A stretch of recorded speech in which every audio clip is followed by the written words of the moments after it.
plutôt.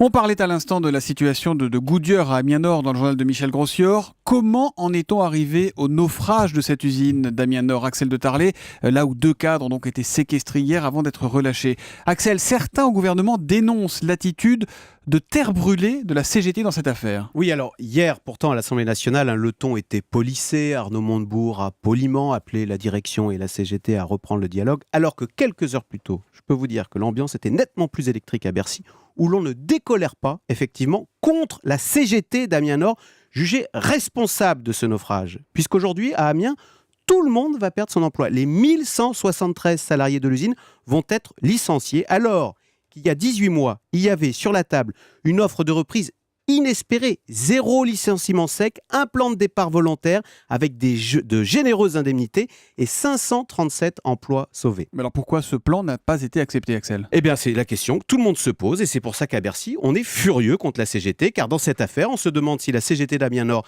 n'a pas fait de la politique, de l'idéologie, plutôt que de défendre l'intérêt des salariés. D'ailleurs, c'est un fait, le leader local de la CGT fait de la politique, il se revendique communiste et il s'est présenté aux législatives, d'où effectivement un positionnement idéologique, le tout en jouant les gros bras, et au final, un résultat désastreux, puisque je le répète, tout le monde perd son emploi. Attendez, tout le monde perd son emploi, mais Michel Grossior nous disait tout à l'heure que Maurice Taylor, le fameux patron de Titan, a quand même formulé une nouvelle offre de reprise. Elle tient toujours ou pas, celle-là? Oui, alors, mais après qu'on lui ait claqué la porte au nez il y a 18 mois, Maurice Taylor va bien reprendre l'usine, vous avez raison, mais sans salariés. En fait, tous seront d'abord licenciés, les 1178 salariés, et ensuite, effectivement, Maurice Taylor en réembauchera 330, mais en les choisissant, et il prendra qui il veut. Et on peut penser notamment que le leader local de la CGT, Michael Wamen, lui, ne sera pas repris. Mais l'usine va reprendre son activité. On parle de pneus agricoles, c'est ça? Alors, c'est ça, effectivement, des pneus agricoles, en espérant que Maurice Taylor ne retire pas son offre après cette nouvelle affaire de patron séquestré hier,